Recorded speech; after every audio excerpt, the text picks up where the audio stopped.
Good morning. I am Tanner Houghton, the 2013-2014 Student Council President. It is my pleasure to welcome you to the start of the new school year. On behalf of the students at Highland Park High School, it is our privilege to have you here as our guests. We really do have a great program planned for you.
Please remain standing. Highlander Strings President Christy Quay will lead us in the Pledge of Allegiance. Please join me in the Pledge of Allegiance. I pledge allegiance to the flag of the United States of America and to the republic for which it stands, one nation, under God, indivisible, with liberty and justice for all.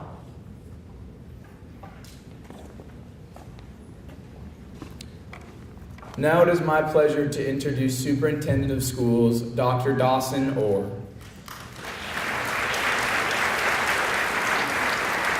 Dr. Orr began his educational career in Columbus, Georgia as a social studies teacher at Baker High School.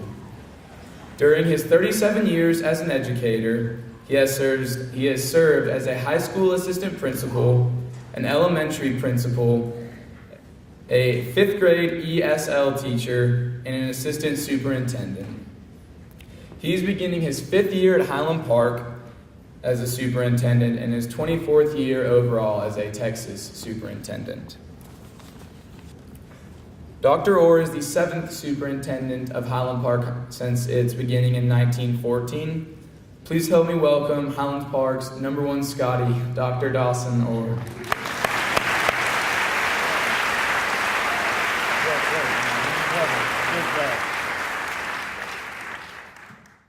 Prepare the child for the path, not the path for the child. We know our students are stepping into a world characterized by change, and the idea that we can map their course is simply not realistic. But we can equip them to the best of our ability for the journey that they will be taking as young adults and into their adulthood. Think of for a moment, as I mentioned earlier at breakfast, about all the people who play a part in serving our students. Obviously, we begin with our teachers, and then those that work directly with them as teacher instructional aides. But then the librarian media specialists, the counselors, the nurses, our professionals that deal and help children that have special needs, our technology experts, our teacher coaches, the business administrators and administrative assistants throughout the district, our maintenance workers, our custodians, our cafeteria workers, our administrators, our partners such as the Education Foundation and the Alumni Association employees and volunteers, our previously recognized parent volunteers, our school board members, and there really are so many more. They all make up this HPISD family. Together, we're adding to the legacy of those that have come before us that have built a great place for our children to learn, and that is something to be proud of. As you know, our Highland Park Education Foundation raises and allocates millions of dollars in support of Highland Park ISD.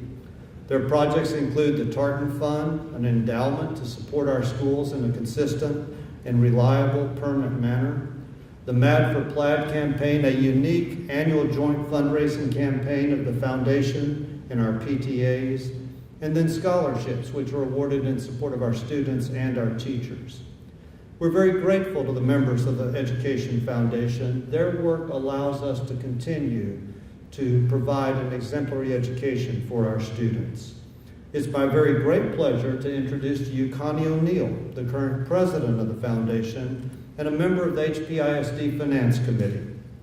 Connie's 3 daughters, Amanda, Kristen, and Isabel, are HP alumni.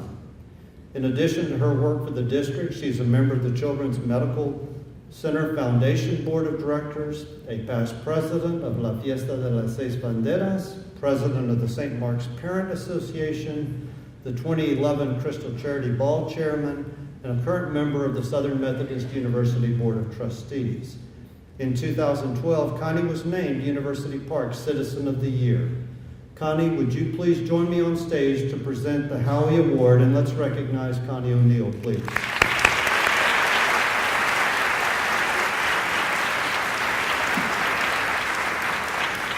Thank you, Dr. Ord, and it's a privilege to be here.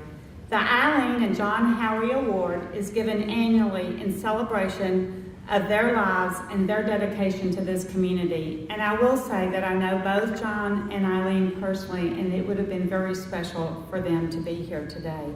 The grant is awarded each year at this opening convocation to an HPISD staff member who exemplifies this spirit of service to the community. It is my great pleasure to present the Howie Award to a dedicated member of the Armstrong Elementary staff, Sarah Hutchison.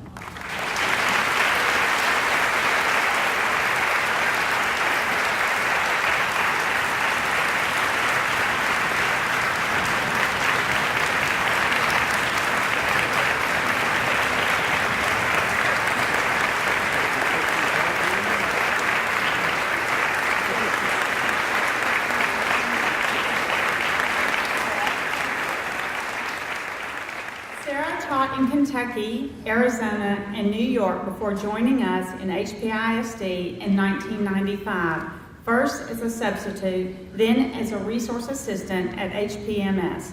She has served as a resource assistant at Armstrong since 2002. Sarah and her husband spent 13 years as HPISD parents of Warren, a 2006 grad who passed away in 2008, and Nathan, who graduated from the McCallie School in Chattanooga, Tennessee, as his grandfather and his great-grandfather did. Nathan currently lives on South Padre Island, works with horses, and leads beach rides. Armstrong Principal Dr. Skip Moran nominated Sarah for this award, and he says, "She is incredibly dedicated to her students, as well as serving in so many ways as a helper across the campus. Her colleagues describe her as the go-to person at Armstrong. In addition, she's an active volunteer with the HP Literary Festival, the Highland Park High School Academic Decathlon, and other organizations in the community." Sarah and her husband established a scholarship for a Highland Park High School graduating senior in memory of Warren, and through the Friends of the Katy Trail, the Tao of Warren Memorial at the end of Armstrong Avenue. She works to support the efforts of Ronald McDonald House, and she was recently named the chairperson of the Working Women's Committee of the Nexus Recovery Center. She and her husband are involved with Northwood University and the Caring Treatment Centers, and they recently joined the board of the Highland Park Library. She's also an active member of the Highland Park Presbyterian Church. I'm not sure when you sleep. Once again, this year, Mrs. Tucker and her students have prepared a signature song for our award winners as they come on stage. Sarah was born and raised in Kentucky, and she has chosen the song that is played at all sorts of special events there. It was even played last weekend at her niece's wedding reception in Indianapolis. I am honored to present the Eileen and John Howie Award to Sarah Hutchison as the orchestra plays My Old Kentucky Home.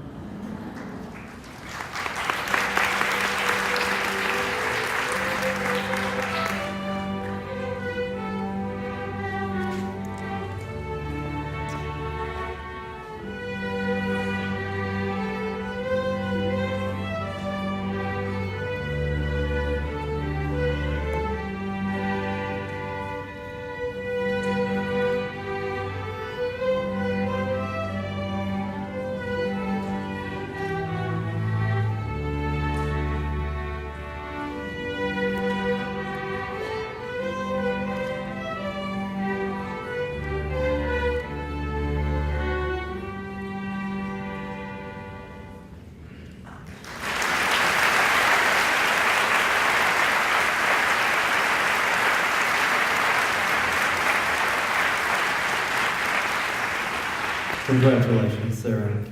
Connie O'Neill will remain on stage with me as we honor our Teachers of the Year. In addition to the flowers that you will see, our Teachers of the Year will receive a monetary award through the generosity of the HP Foundation and La Fiesta de las Seis Banderas. We will begin with Kim Brooks, Armstrong Elementary Campus Instructional Technologist. Kim began her career teaching first grade in Plano ISD. She joined us in 2006 as a second grade teacher at Armstrong. After a stint as a teacher and literary coach in Waxahachie, she came back to us in 2010 as a third grade teacher at University Park Elementary. She currently serves as the CIT at Armstrong. Armstrong Principal Dr. Skip Moran says, Kim Brooks first made her mark on the Armstrong campus as a second grade teacher and then returned as our campus instructional technologist. Her leadership has made a major impact on campus improvement, and she has earned the respect of her colleagues. Teachers who work with Kim say she has a wealth of knowledge about technology, and she is truly an expert in how to seamlessly integrate it into every subject area. She is a great person to bounce ideas off of and someone to collaborate with for student success. I love working with Kim and find that my students are so successful when we work together. Another colleague commented, Kim is always ready to help a teacher, no matter what her comfort or lack of comfort is with technology. Kim is always challenging herself to find more ways to support classroom teachers. She knows the curriculum of all 5 elementary grade levels well and provides teachers with well-researched support and practical curricular applications of new technology. In addition to her CIT responsibilities, she has chaired the Campus Language Arts Vertical Team, and with her strong foundation and insight into literacy, makes a valuable contribution. Her innovative spirit has helped us all to improve as educators. In another life, Kim played the clarinet in the LSU Tiger Band. She is a big fan, so it makes perfect sense that she chose as her signature song the LSU fight song.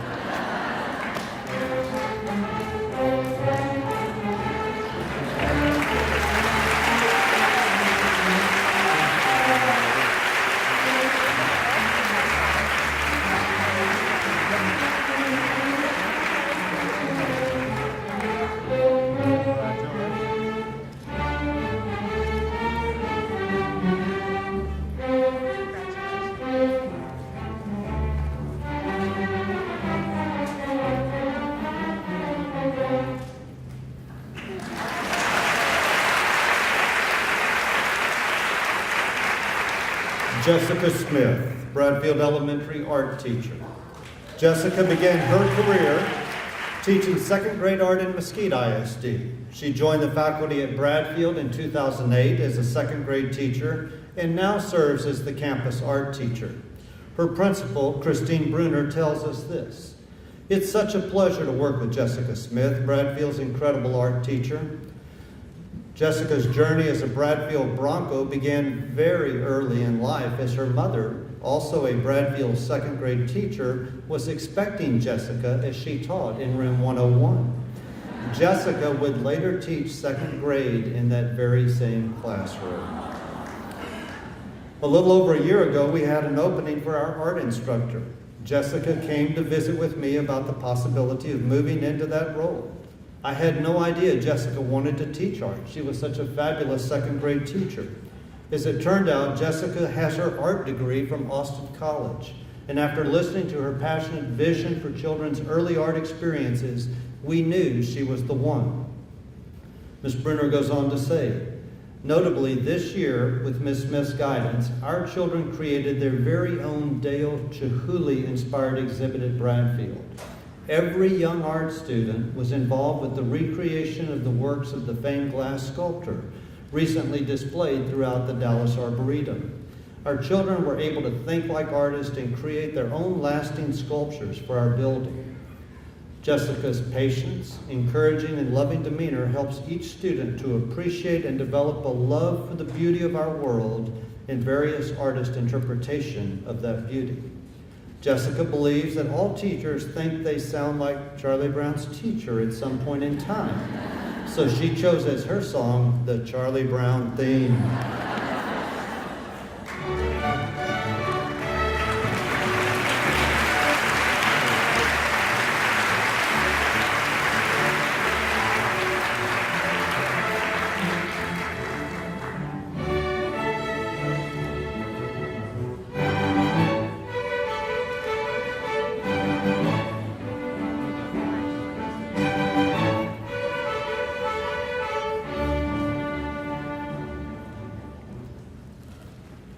Sarah Smith, higher elementary first grade teacher.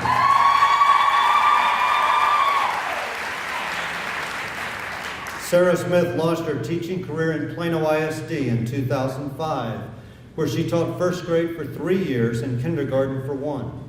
She joined HPISD in 2009 and is beginning her 5th year teaching first grade at Higher. Higher Principal Jeremy Gilbert has this to say about Sarah. Sarah Smith is more than just a great teacher. She is a source of inspiration that helps make Higher Elementary a special place to teach and learn. She is masterful in her transformation of a class of 23 first graders into a unified learning community that celebrates collaboration and endless possibilities. Her classroom is organized, yet flexible enough to embrace the spontaneous moments that help build lasting memories. Her students are undaunted by their high expectations because they receive encouragement along with the necessary skills to reach their personal best. Sarah's ability to inspire students is enough to merit the prestigious recognition of Higher's Teacher of the Year. However, I believe it is her work with her colleagues that propels Sarah to the top of her profession. Sarah is a teacher's teacher, one that is viewed by her peers as a respected leader and a trusted friend. She has the innate ability to balance her vast instructional knowledge with a timely sense of humor while enriching the lives of those around her. I firmly believe that Sarah's dedication to the success of others has directly resulted in the personal recognition and accomplishments she enjoys today. Sarah loves country music, and she also believes that we learn as we move along our life's path, one step at a time. It's no wonder she's inspired by the lyrics of John Michael Montgomery's Life's a Dance.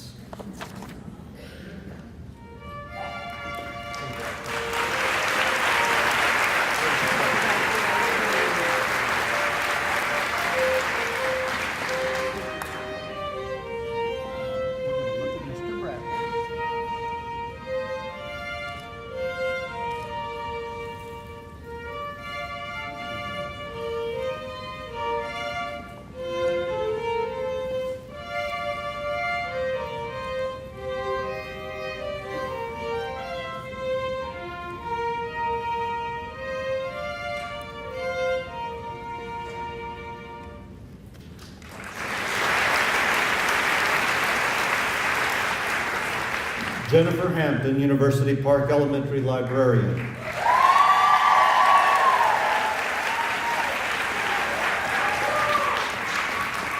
Jen Hampton joined Richardson ISD as an elementary teacher in 1977, and she became the librarian at White Rock Elementary in 2004.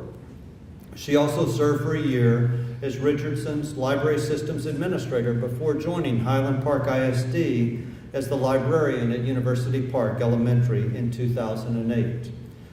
University Park Principal Dr. Linda Carter says, Webster defines a librarian as a person who is a specialist in library work. At UP, we think that is a narrow definition when it comes to describing our amazingly talented librarian, Jennifer Hampton, who makes everything about information problem solving and library extreme fun. Her tactics for inspiring readers place her clearly among teaching stars anywhere. Jen has made it her mission to ensure that every student becomes a voracious reader with an active reading life. She knows every child by name, who their teacher is, and not only that, what they like to read and what they are reading. What really distinguishes Jen as a librarian is the way she fuels her mission, her own personal learning. Secretly, we think she's read everything in the library and way beyond. So if you want to know anything about an author, a genre, or a little-known fact, she has all the answers or guides you in finding them. In Dr. Carter's words, She has designed and created the coolest library environment ever. Holds annual book fairs, motivates Bluebonnet Award book reading, sponsors Poetry Day, tees the Shelf Elf Award, and organizes birthday book parties. She secures amazing author visits and hosts the famed library lock-in. Yes, she pulls an all-nighter in the library with lucky boys and girls. All of this fun is accomplished while a small army of volunteers quietly work behind the scenes shelving books. Jennifer has said that a library may be silent, but the minds of her students most definitely are not. So as her theme song today, she chose Simon and Garfunkel's Sounds of Silence.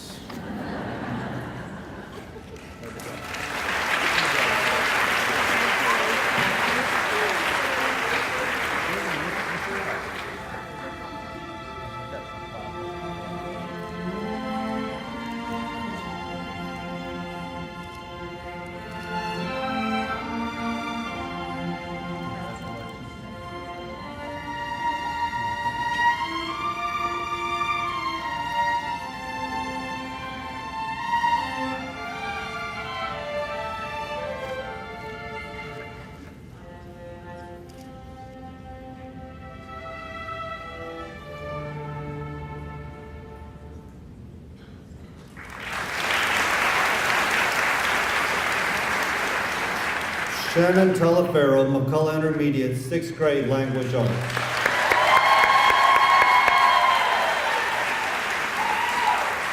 Shannon Telefero began her career in Highland Park ISD. As a senior at Southern Methodist, she did her student teaching at MIS and then was hired to teach 5th grade language arts and social studies. 6 years later, she moved up to 6th grade to teach language arts, and she just completed her 15th year of teaching in Highland Park ISD.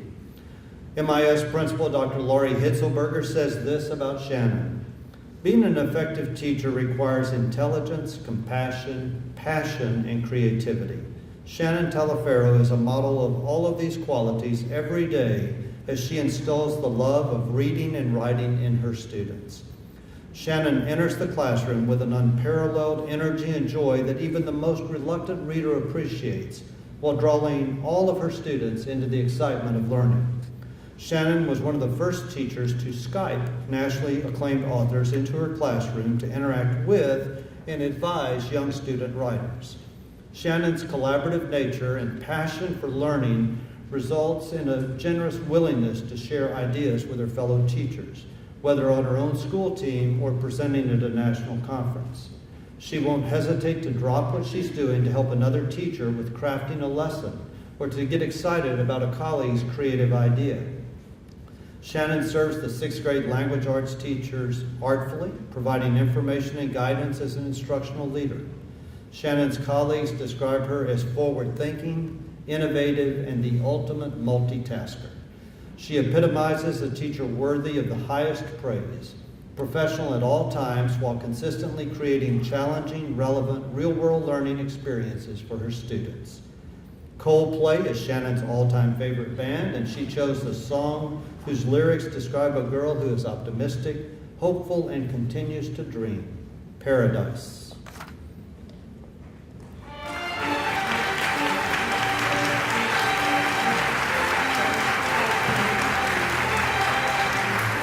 Got some flowers coming.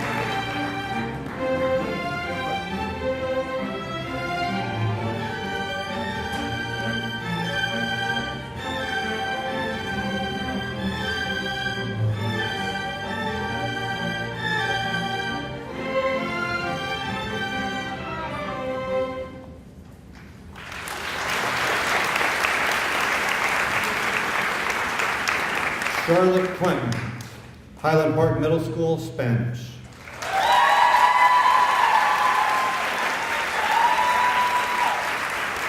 Charlotte Clinton is an HP grad who began her career counseling families for a nonprofit agency. While doing so, she discovered her love for teaching, and she returned to us in 2011 to teach Spanish at Highland Park Middle School.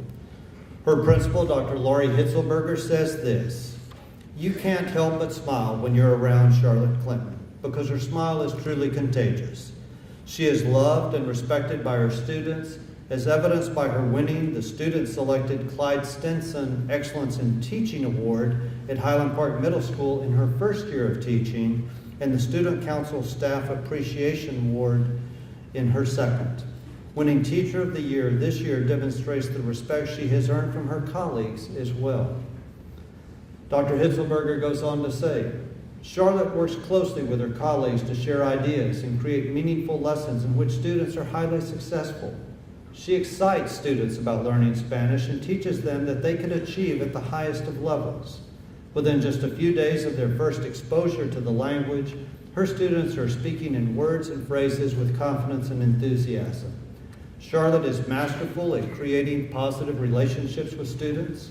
She makes a point to attend most extracurricular events, whether they be games, competitions, school plays, or concerts. Because the students know how Ms. Clinton really cares about them, they work hard in her class, showing her in their own way that they care about her too. Her colleagues describe her as warm, caring, and creative. She is a quiet leader who is quietly focused on doing what is right for students, and she is very easy to work with because she is always so positive. Charlotte listens respectfully to others while making intelligent and productive contributions as well. Charlotte loves to run, and it says something that is just what the doctor ordered after a long day at the office. She also loves Eric Liddell's inspiring story of faith, leadership, and perseverance, so it's no wonder that she chose as her special song the theme from Chariots of Fire.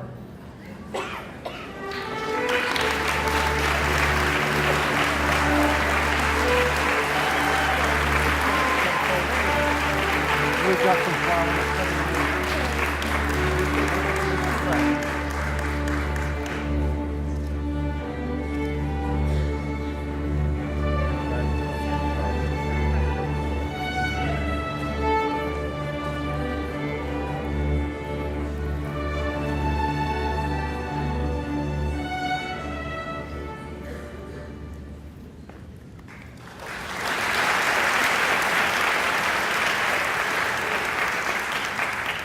Ann Patterson, Highland Park High School, U.S. History and AP Human Geography teacher.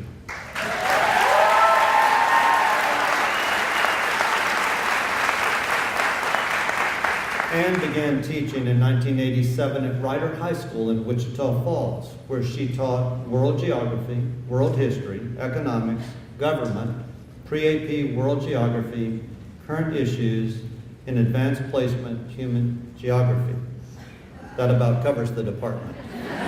She joined the Highland Park High School faculty in 2009 and currently teaches U.S. History and AP Human Geography.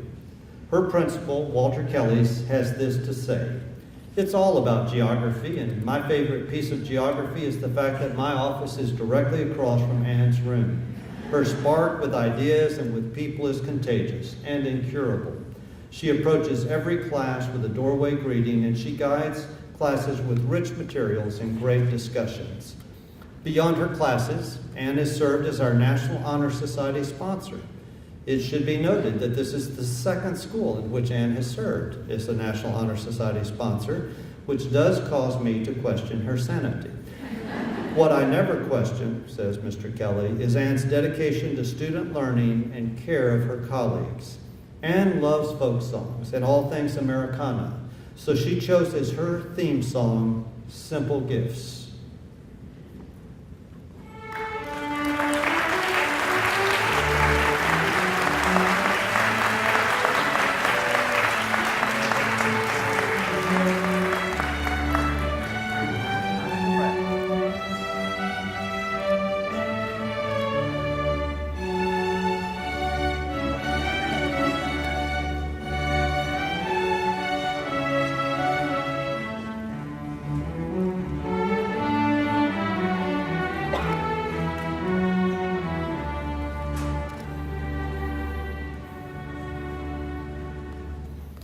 Again, thank you. Our Teachers of the Year are selected by their colleagues. Please honor your representatives as Teachers of the Year, Highland Park ISD.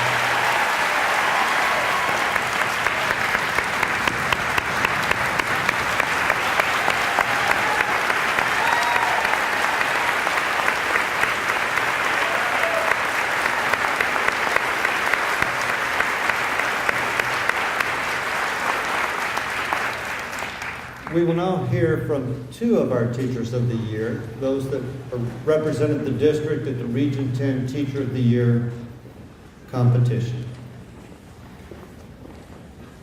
We will begin with Charlotte Clinton, who represented Highland Park ISD at the Region 10 Secondary Teacher of the Year competition. We had a chance to visit with Charlotte in her classroom last spring and to capture on video what some of her students have to say about this incredible teacher.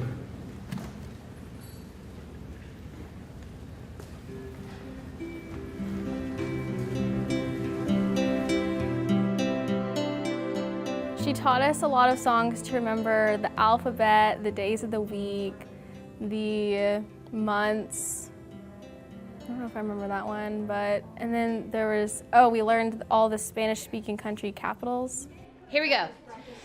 México, DF, Mexico, Guatemala, Guatemala, Tegucigalpa, Honduras, San Salvador, El Salvador, Managua, Nicaragua, San Jose, Costa Rica, Panama, oh gosh, what was it? República Dominicana. Well, she has some fun games that we play in class, like a fly swatter game and the beach ball game, and that always makes it interesting and fun. She makes it really interactive so that the kids can really like Spanish and be encouraged to keep going with it. Perfecto, pass. Like she'll have us like change tables really often and like play games with each other, so you get to learn a lot of new people. Here we go. 10, 9, 8, 7, 6, 5, 4, 3. She tries to make her learning really fun, and she makes sure that it's not just we just fill in notes. Do y'all live in a house or an apartment? The best answer would be It was a totally new language, and so I didn't know what I was getting into, and I didn't know if it would be hard or easy, and she made it really simple. It's kind of like a secret language that not a lot of people know.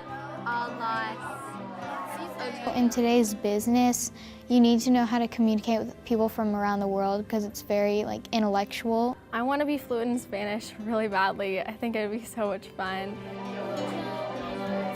I think a lot of times middle schoolers think that people don't understand them, but when you can say, no, I actually went to this school and walked these halls and sat in these same desks and had some of your same teachers, then you kind of have a little bit of credibility and you can relate a little bit more than they kind of feel sometimes. She's really patient with kids, so if they have a question, she can answer it and make them comfortable with what they're learning. Perfecto, excelente. Person across from you, go for it. She really shows that she wants us to understand the information, and she's not just giving us homework to give us homework. And I love her style, what she wears and her clothes. She's so pretty, and yeah. So. Hasta luego. Gracias, muchachas. I'm so glad that you won. You really deserved it. Keep on doing what you're doing. You're the best. Congratulations for winning Teacher of the Year, Ms. Clinton. Congratulations on making Teacher of the Year. I think you really deserve it. I'm so glad I was in your class last year and I learned so much. Congratulations, Ms. Clinton. Ms. Clinton, I'm so proud of you. You deserve every second of this award. You're awesome. I'm coming to visit you next year, for sure. Congratulations, Ms. Clinton. You totally deserve this, and I'm really proud of you. I'm going to miss you so much. Congratulations.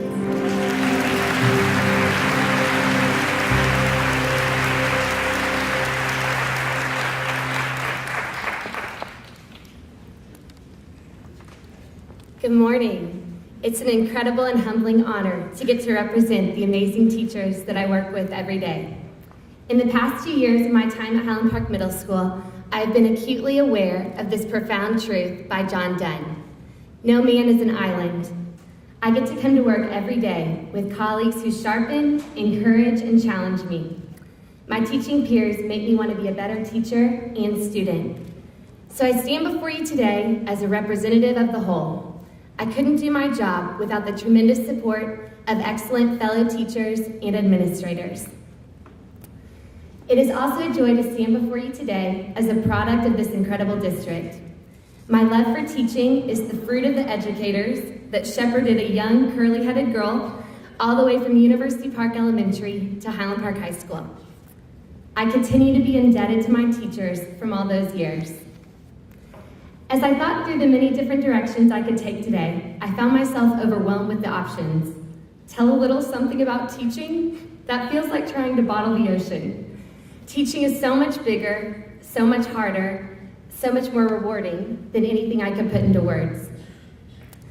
So with 2 years of experience under my belt and a lifetime of learning ahead, this is my attempt to bottle the ocean thus far. These are a few things I wish someone had told me before I walked through the doors of my first classroom 2 years ago. Teaching is a performance. Like an actor, you're always on as a teacher. Now, I don't have much experience in the theatrical department. I didn't even make playbill in the 7th grade. Don't worry, Miss McCormick, I really don't hold it against you. But as a teacher, every eye is on you every day. They see you at your best, they see you at your worst. They can be your biggest fans or your toughest critics. Middle schoolers give candid reviews, whether you want to hear it or not. Even so, there's no role that I would rather play. Teaching middle schoolers is hilarious. When I tell people I teach middle school Spanish, it usually elicits a funny reaction. Really? Wow, you're brave. Or, oh, bless you. A small measure of crazy mixed with a determination to love and to educate. Yes, I teach middle school. You will take yourself way too seriously if you don't pause to laugh along the way. 7th graders are unashamed to tell you exactly what's on their mind. It's amazing and slightly embarrassing how much I know about the pop culture and social scene of 7th graders. They keep you up to date on all the latest trends, frockets and fashion, latest iPhone apps and social media, trending YouTube videos, and all the celebrity gossip. They rarely filter their thoughts, and they notice everything. Style, mannerisms, preferences, tendencies, a new shirt or haircut, everything. One time, a few of my students performed their best impersonation of me, and oh my heavens, what a scary good impression it was. It's impossible to hide. One Saturday afternoon, I had gone on a run and then made my routine stop by JD's Chipory in Snyder Plaza. Naturally, I was in my running attire, shorts, tank top, and all. As luck would have it, and of course, this happens frequently, I ran into one of my students. I walked through the door to hear a surprised and ecstatic, "Oh my gosh, Senorita Clinton, hi!" She looked me up and down, dumbfounded that I was wearing something other than school clothes. Almost like she was shocked that I owned anything else. For all I can assume, she thought I slept under my desk. Yes, I do own running shorts. And yes, I like JD's too. Sometimes it's hard for them to believe that you're both their teacher and an actual person. Teaching is about preparing them for life. Kids are kids, and sometimes they will act accordingly, but they are also deep wells with stories that have molded and shaped them into who they are. Just like you and me, they long to be known and understood. They need to know that you're cheering for them, that they always have someone in their corner. As teachers, we are given the responsibility of preparing these kids for the world, to succeed not only academically, but also as citizens and as people. It is our joy to guide them in discovering their own strengths and talents, and to instill in them a desire to serve and contribute to this world in their own unique way. Sometimes the best teaching happens outside the classroom. My job calls me to teach Spanish, but sometimes the most significant moments of, "Hey, I'm here for you, and I care about you," happen when you go out of your way and step into their worlds, at games, meets, concerts, and performances. I remember one afternoon we were cheering for students as they boarded the bus headed for a math competition. Later on, I asked one of my students how it went. He reported that he and his team had done well, and then sheepishly added, "Senorita Clinton, I saw you cheering for us, and that was really nice of y'all to yell and cheer, but you might not want to do that again. I felt kind of embarrassed for you.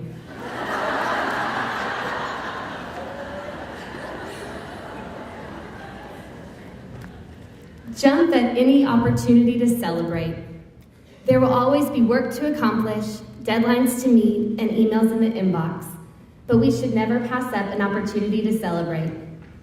In middle school, stickers still work as motivation and affirmation, songs and games are still fun, and dressing up for spirit days or costume days is still entertaining, for them and for me. So celebrate. Embrace the chances to be silly and human with your kids. Celebrate successes and improvements, personal and collective, wins, big and small, in school and in life. Life and influence happens one by one. When you've got a full day of kids in classes, sometimes it's easy to feel overwhelmed by the numbers. But the moment our students become student ID numbers, rather than hearts with faces and stories, is the moment that we've missed the point. One evening, I made the trek down to Deep Ellum. One of my students was playing in his rock band, something I knew he was really passionate about outside of school. And receiving a personal invitation to his show was a tiny ray of hope that I might finally be getting through to this tough cookie kid. I slipped in the back and watched in amazement as my young, often withdrawn student commanded the stage. I watched him in his element. In that moment, it was just about one, not hundreds. The look on his face when he saw me in the audience affirmed my theory. Most of the time, the world changes one by one. In my 2 years of teaching, I've done more learning than I could have ever imagined. I've learned that teaching isn't about the numbers. It isn't always about test scores and grades, though those are certainly our charge and goal. Teaching begins with a willingness to be taught yourself. I never imagined I could learn so much in humor and surprisingly profound wisdom from my funny gaggle of 7th graders. Teaching changes you if you allow it to. It's certainly changing me. It's a privilege to serve and a high calling to remain. It's about laughing and learning that whether I realize it or not, I am the decisive element in my classroom each day. As teachers, we have the unique privilege to influence and inspire the future, to invest in the unseen. It's humbling and exciting. It keeps us grounded and focused, dependent and determined. In the moments we are tempted to be overwhelmed by the numbers and the weightiness of shaping young lives, we must remember that day by day, one by one, each student we touch truly matters. Thank you, and blessings to each of you as we begin this new school year together.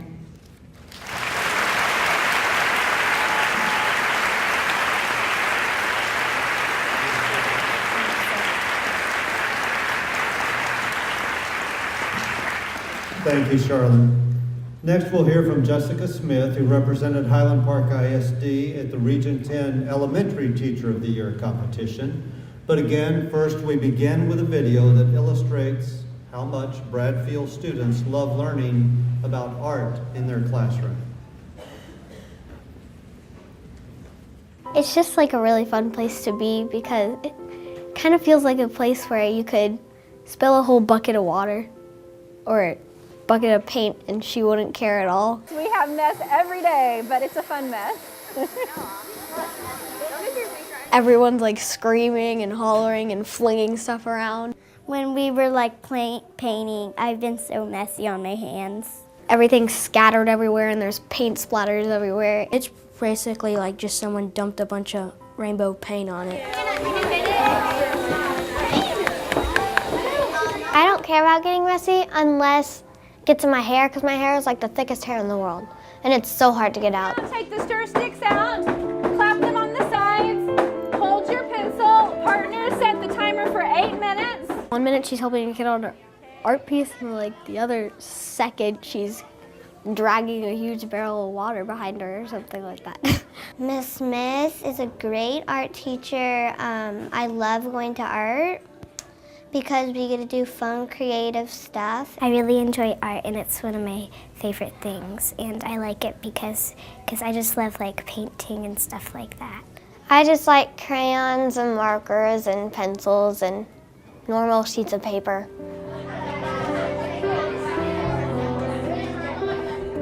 Probably a most recent project was a hand sculpture where we stuck our hand in a big bucket of goo. That was like kind of a fun part. You want to try to pull up very, very slowly. It'll rip away from your bracelet, or it should at least. It would make a mold, and we put this stuff that would dry, and we would be holding a pencil, so it would be a white cast of your hand with like an actual pencil in it. See the fingertips and the pencil. At that point, you want to very carefully remove it. I don't know how you could think of those ideas because I don't think I could. I actually took a picture of it, and of course I posted it on Instagram. There's this famous picture. It's called the Mona Lisa. One of our projects is about the Mona Lisa and learning about the famous life, her famous smile, her famous pose, and how we see the Mona Lisa in different ways. If you look at the eyes, she's like smiling a lot. If you look at the mouth, she's just like Frowning like this. Like she's like really grumpy or something. Like looking at you and trying not to feel guilty for something. My students have been taking the Mona Lisa on different creative adventures, as well as putting her into different characters as they create their own illusions. She taught us that in the old days, they didn't have dentists, so they would never smile because their teeth looked really bad, I bet.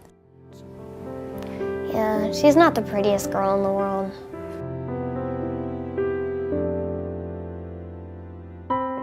Congratulations, Miss Smith. I'm so happy for you to be our new art teacher, and it's always a blast just going in there and getting dirty and having fun.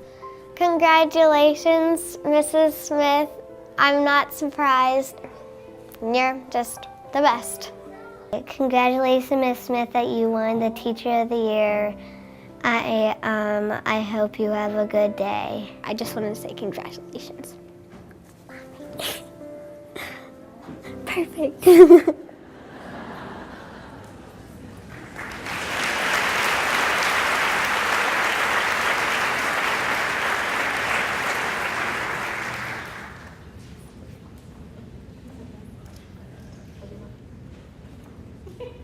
Sorry.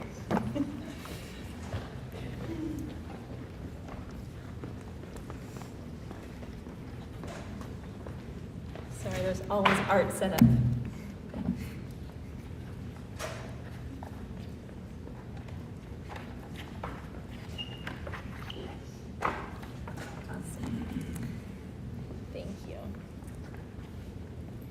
Good morning.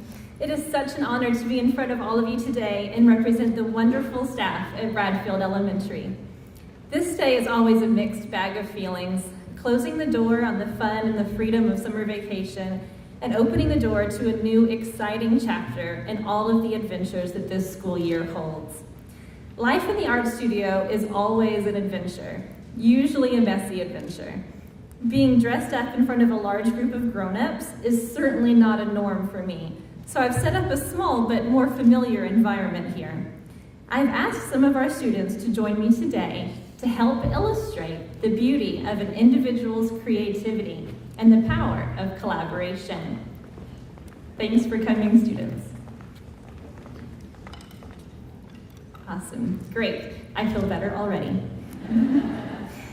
I wanted our time together to be about the students because that's what we, as a Highland Park community, are all about. I also think it's important to celebrate our district for the value they place on the arts. Last spring, one first grader asked me, "Miss Smith, why do we get to come to art if we don't learn anything?" While I felt a small stab to the heart, I asked him what he meant. He said, "Well, how is it when we get to have time for art when it's not learning about math and literacy?" And yes, the 7-year-old really said literacy. I told him that being creative and having fun is very good for his brain. What I didn't tell him was that when we're making plaster hand molds, we're discovering the concept of displacement and even a little chemistry. That when we talk about Da Vinci's Mona Lisa being stolen from the Louvre, we're touching on European history, and that Dale Chihuly blurs the lines between liquid and solid, organic and inorganic. All these concepts are just disguised in many colors and mediums. This first grader's question inspired me to ask other kids why they thought art was important. One third grader told me that she loved art because other people's opinion doesn't matter. It matters what you think about the project.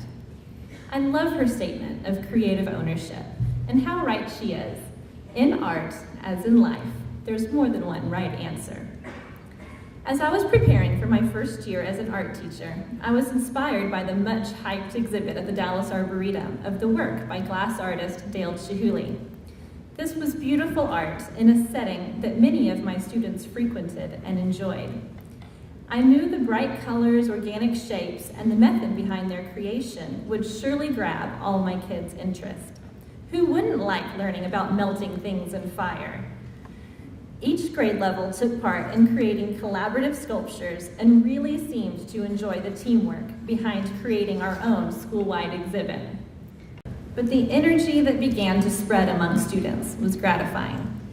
One mother told me about what little Margot, a kindergartner, said to the doorman as they were checking into their hotel on family vacation. Margot tugged the doorman's arm and said, "Excuse me, is that Chihuly?" pointing to the large chandelier in the lobby. "Well, yes, young lady, it is," he replied, rather stunned at a sophisticated question coming from a 5-year-old. This young lady has done what we all hope for students, to make connections from the classroom to the real world. And I'm not just talking about the art classroom. We all teach them small elements of information and hope students can apply their knowledge to the collective whole.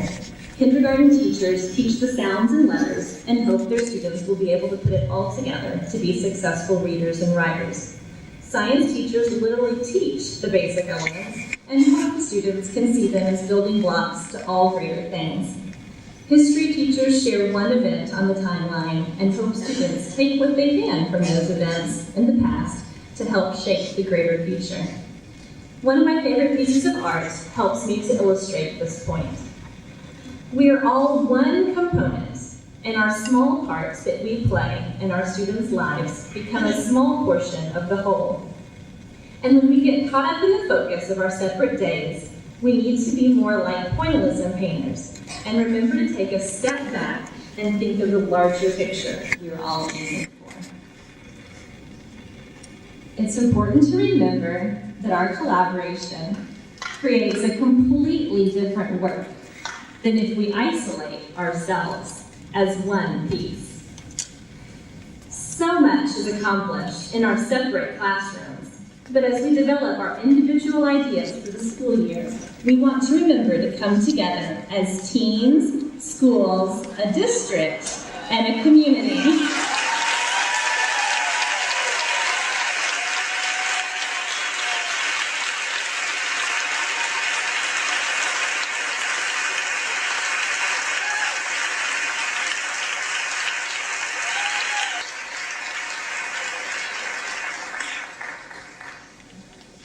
Help me give a warm welcome to Barker Carter.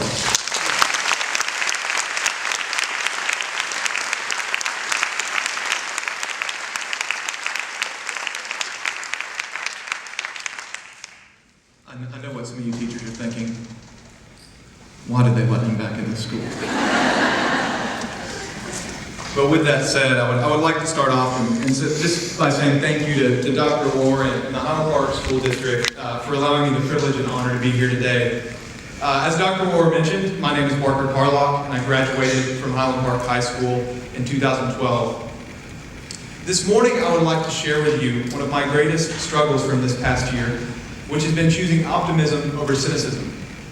I think these two rivals are especially pertinent in the field of education. But before I go any further into this idea, I would like to give you some background as to who I am. I was born in Dallas. where I was immediately forced into taking ridiculous and borderline blackmail material pictures like this one. I still get grief for this picture at my house. That's unbelievable.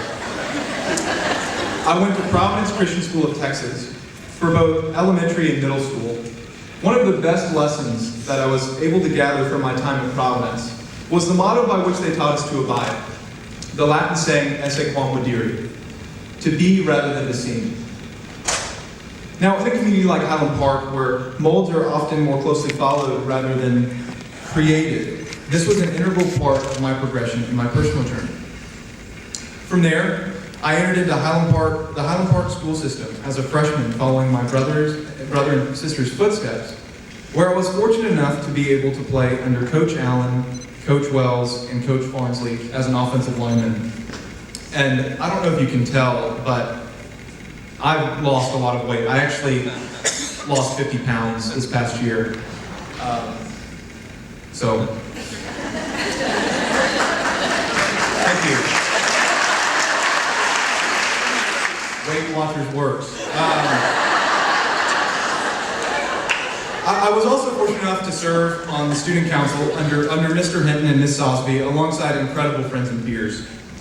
Apart from this, I had amazing teachers such as Dr. O'Rourke, Mr. Jackson, Miss Ledecker, Dr. McClanahan, Miss Patterson, congratulations. And it would be impossible to name all of the teachers that have had an impact on me. Despite this incredible education preparing me for the next step, however, the approaching expectation of college my senior year remained to be a troubling time. The motto of coming in to learn and going forth to serve remained on my conscience. I wanted more before going off to college. I wanted something that was completely different.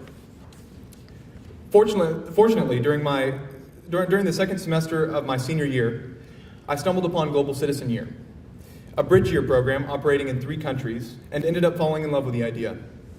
With the mission of linguistic, culture, and apprenticeship immersion, it was my greatest personal discovery since blueberry pancakes. Global Citizen Year has allowed me to live in Senegal, West Africa, for the past year, working in a pediatric medical center, as well as live with a Muslim host family and learn French, the national language, and Wolof, my community's local language. Since the experience that I gathered this past year goes beyond words, I have a short video for you to get a small glimpse of what my experience was like.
Now, although I'm a strong proponent of the Bridge Year movement and believe it to be exactly what many students need before going off to college, I don't want to over-romanticize my experience. It's very easy to have a video of me dancing with incredible dexterity and timing alongside upbeat music and pictures that only tell half of the story. This year was by far the most difficult thing that I have ever done. I was challenged by racism, corruption, and many personal frustrations. But in the end, this made me into a stronger and better grounded individual. The best part about this past year was forming an identity all my own. Going to live in another country for an elongated period of time was like going back to a state of infancy. I was in essence torn apart and required to re-engineer my identity piece by piece. Everything was new. Language, culture, family, living conditions. Growing up in Highland Park, I was always trying to fill someone else's shoes, trying to prove myself. But now I'm comfortable in my own shoes. I'm okay with just being Barker. It's a little scary. And now, many of you may be asking yourself, what does this have to do with us teachers? Well, unfortunately, I believe that my generation is in the midst of an identity crisis, which is directly affecting the classroom. I have heard the classification Generation C given to myself and my peers. We are always connected, communicating, content-centric, computerized, community-oriented, always clicking. Many people say that the world we live in today is much worse than before. I think this to be cynicism. I believe that human nature remains constant and that it only remanifests itself in different ways. The technological culture that we live in today has infinite potential. We are able to do more than ever before. But these effects are not exempt from Newton's law of gravity. What goes up must come down.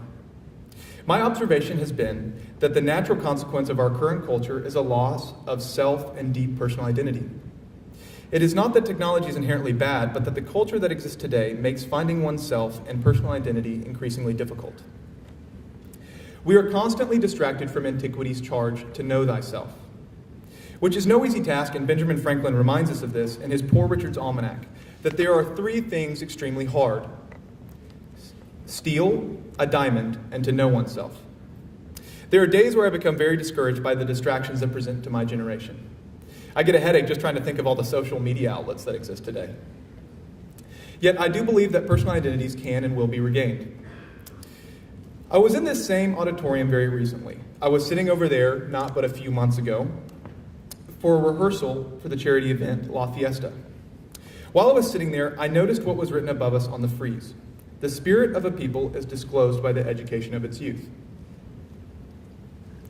For the past month, I was able to witness the education of a youth and the spirit disclosed therein. I had the privilege of working and serving in Zambia alongside Family Legacy, an organization committed to making a difference in the lives of Zambian orphans. They specifically believe in the empowerment of youth through education. What I love about a picture like this is that you have some of the best educators that the globe has to offer, many coming from the DFW area, volunteering their personal time to invest in the forgotten children of Zambia. Many of these kids were abandoned, but now they are receiving one of the best educations that the world has to offer. And now, because a safe and loving learning environment surrounds these children, the door is open to infinite possibility. This is where I see a brighter future disclosed in its youth. Here in the States, the spirit that permeates my generation today is a platform for change.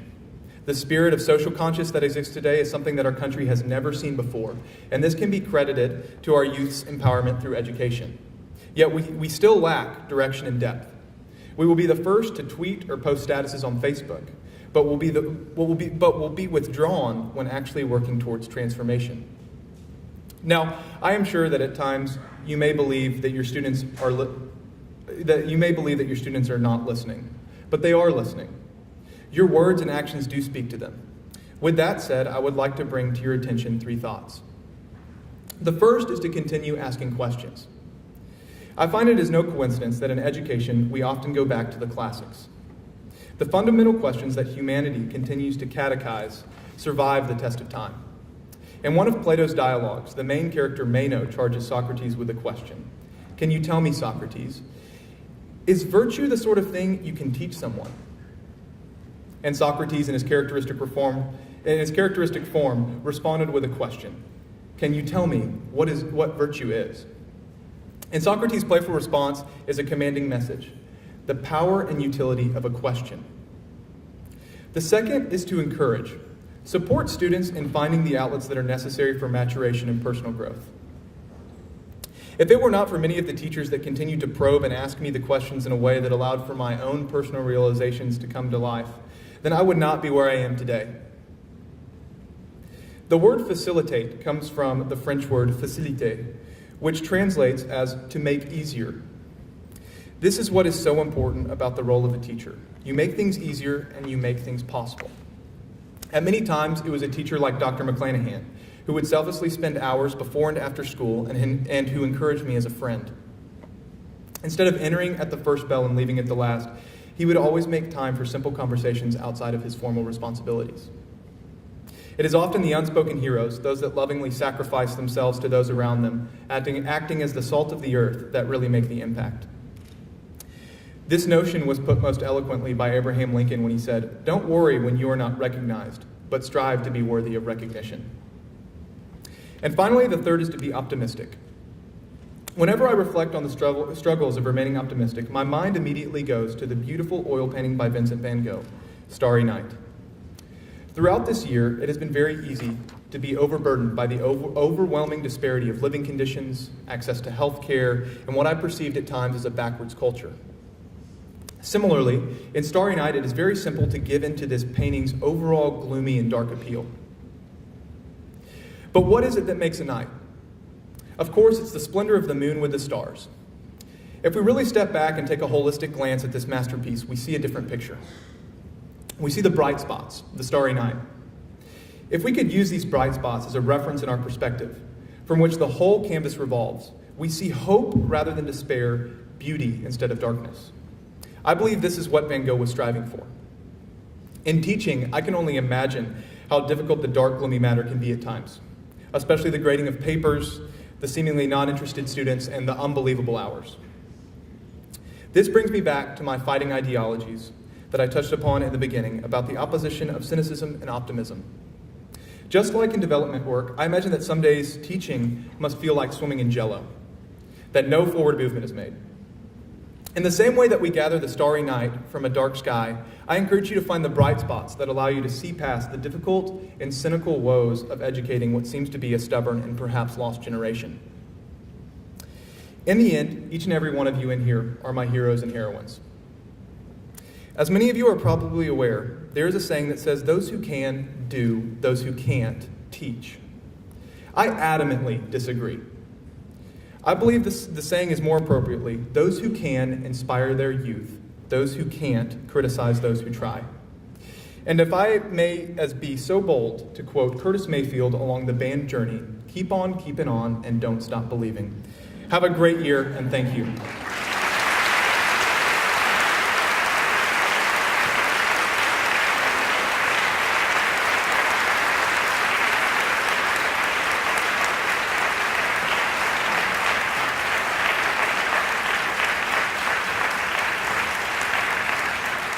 Barker, thank you for sharing your experiences with us and reminding us of the tremendous privilege we have in serving the students of Highland Park ISD. I also want to thank you for your personal courage and the insight and reflection that you shared with us. To me, it absolutely brings home the theme of that we cannot begin to presume that we prepare the path for the child, but that we equip them to the best of our ability for them to go out and find that path and seek their path, their journey, in their way. Wonderful example of that. I would ask that all of us reflect back on the descriptions that were offered of our teachers of the year: Kim Brooks, Sarah Smith, Jennifer Hampton, Shannon Talaferro, Ann Patterson, Jessica Smith, and Charlotte Clinton. To think back on the speeches both Charlotte and Jessica gave on Barker's words today, and draw on that as we think about our work. You know, I heard, and many of you have heard, and will carry away different things, but I heard about the role of expertise and knowledge, but applied in meaningful relationships on the right things. I heard about collaboration and seeking out new ideas and the importance of creativity. And the reminder that, as one of our speakers said, is that we're always on stage, and that in our students' eyes, we are always an educator. And that carries with it both honor and responsibility. Over the course of this year, we're going to be focusing very heavily on our role as the educators for the future. As you know, it builds off the work of the Learner for the Future that we initiated 2 years ago. And there are 5 components that I just want to briefly review with you, but ask you to think of them in the context of what you've heard today. This was developed by a group of teachers, administrators, working with some community input, and have put together 5 key components. And we're going to use these as a springboard as we think about our professional work, our curriculum work, our professional development. So we're going to begin with the educator for the future and talk about some of those components. Just very briefly, the first is that of the academically prepared instructor. And I want to take that and translate it to those of us that are not in the classroom, the importance of preparation and deep knowledge of our content. Understanding our discipline, the knowledge around it, and what it contributes to the greater whole. The second one is the concept of being a designer. Barker spoke of the term of a facilitator who makes it easier and makes it possible. But the designer of instruction and facilitator of learning is a role that all of us play and can play and need to play. The third, what did he say? The importance of asking questions. The skilled assessor, that we're constantly assessing the learning that's occurring, whether we're working with a student or whether we're working with a colleague, and that we use it well and wisely. The fourth component, which was so evident throughout this, the things we heard today, the critical and innovative thinker. The importance of creativity and finding solutions to complex problems in a world that is changing dynamically and at a rate that unparalleled in our history. And then last, certainly that of the role model. The importance of walking the talk and helping students find their path. I think of these 5 components in some ways. I would suggest that perhaps we need to think of them as the facets on a jewel, that each has to be cut precisely and perfectly to contribute to the overall beauty of that gemstone, that no one of them is more important than the other, and the absence of those leave an incomplete picture. So I would ask us to think about this, continue it in our work this year. We'll have opportunities to go much more in depth with it. But I think that we are off to a great start. I want to thank our teachers. I want to thank Barker. And remember that this truly is noble work that we do. We are the people whose spirit is revealed. This is not an abstraction. We are those people, and we need to hold that dearly and cherish that responsibility. So, as we prepare ourselves to be the guides, mentors, and role models who help our students navigate that path, you've got to believe in them and you've got to believe in yourself, which brings us to the grand finale. Take it away.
Special acknowledgement for Peggy Tucker and the Highland Strings Orchestra.